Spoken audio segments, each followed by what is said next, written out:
He says to me, "Do you have a poncho?" I don't say no, I say, "Not right now." Because I do have a blanket and scissors. At any moment, I am 4 minutes from a poncho.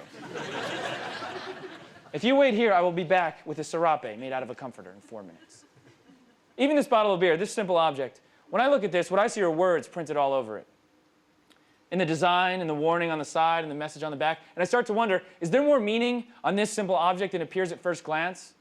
What if somebody took every word off this bottle and rearranged them? Could it reveal more meaning about beer and bars, people who drink beer a lot?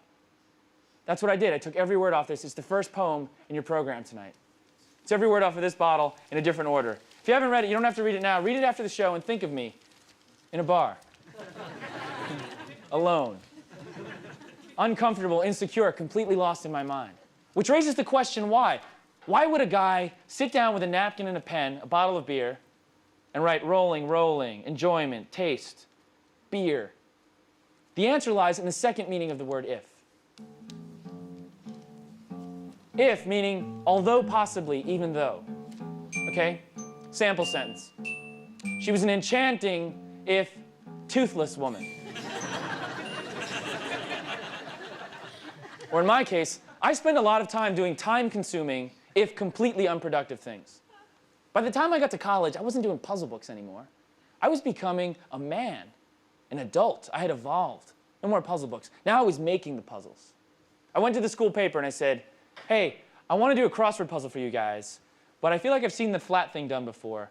I wanted more of a challenge. What about a three-dimensional crossword puzzle? Like this." You see, this goes across, down, and back. That's 3 ways to say, "I'm lonely." I made 5 of these when I was in college. I spent more time on these puzzles than any class. There is no use for these puzzles. I don't even know if there was a use when I made them. And then when I was in class, I still had trouble paying attention. Same problem as grade school. But now, I found a sick way to up the ante. I found a way to give myself puzzles to solve by the end of class. Like this one, it's 9-variable substitution. You see, I am not a dork. If I can find a number for every letter so that this mathematically works, by the end of class, I win. And here's the solution. A equals 5, M equals 2, K equals... And sometimes a simultaneous equation becomes true with the same numbers. I am not a dork, I am a nerd. I wanted to improve my vocabulary. Look, I was at college, I thought, yes, improve, continue to become better, expand your vocabulary. If you want to do that, maybe you read some books, hang out with English teachers, become friends with a poet. I said, no. Let's take out the middleman. I don't have time for that. I'm going to read the dictionary all the way through, starting at the beginning like a book, in the A's.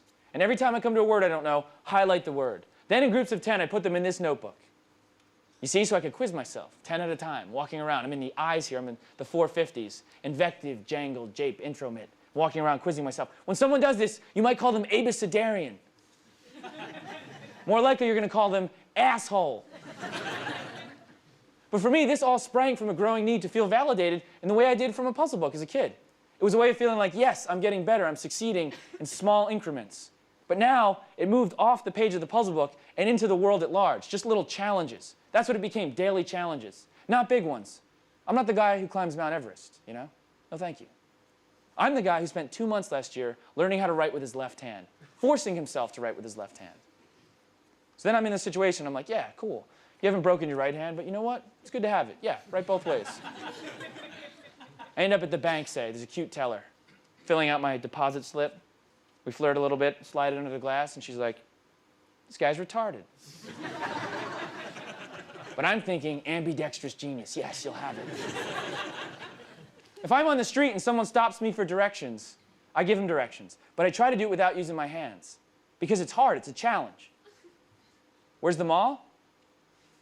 Then I look sneaky. It's over there. Just go. I don't do this one so much anymore, but there was a time where if I had to pee, if I had to go to the bathroom, I would hold it in. I'd say, okay, it's a systemic challenge. Your body's telling you, urinate. And I'm saying, no, mind over body. I don't have to pee, I'm going to hold it in. One time I failed that challenge. The challenge then became, how do I explain to my boss the wet spot in the front of my pants without giving myself away. And I think I pulled it off because I went, man, these are some sweaty balls.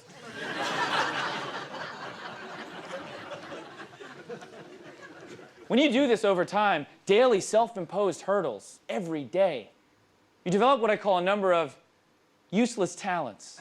Useless talents. Useless talents.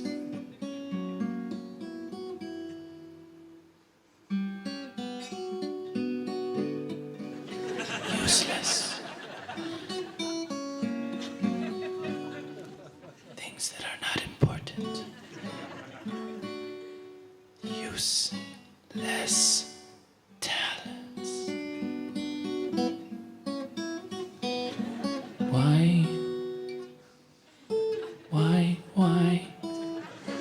Why do that? Why? You could be doing something productive. Why? Useless talents. Useless. Why?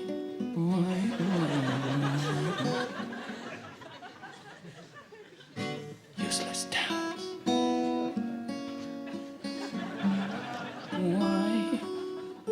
Why spend so much time doing these things? Clean your room. Return home. Take a shower. Why? Useless talent.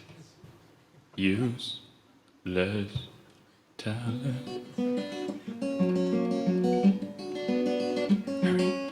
Hurry. Try. Practice. Do it. Go. Good for you. Yeah. Hurry. Why?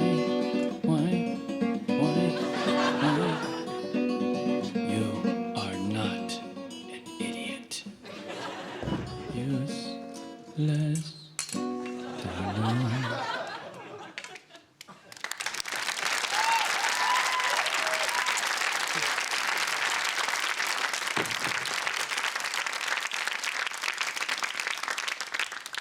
A unicycle. When did I become that guy? College, sophomore year, second semester, when I joined the Anti-Gravity Society. You don't want to be the unicycle guy, trust me. I did my show in New York, my first run. I'd bring my unicycle to the theater every night. And this is how people on the train would look at me. But in college, I'm riding around campus thinking, I'm the only guy on a unicycle. When I should have been thinking, I'm the only guy on a unicycle. But I thought, yes, you're different, you're special. Yes, you've bruised your balls a few times, but you're different. Now I'm older, look, I'm a little wiser. I'm still obsessed with challenges, I can't change that, but they're more creative. Painting, music, sewing. I made these for the show, and I think the ass is crooked, am I right? It's okay. Most recently, I took up photography. I feel like, it provides a literal lens. And I'm not saying I'm a great photographer, but I feel like I have potential, and I want to show you guys some photos I took. This is what I'm talking about. I call this society over there.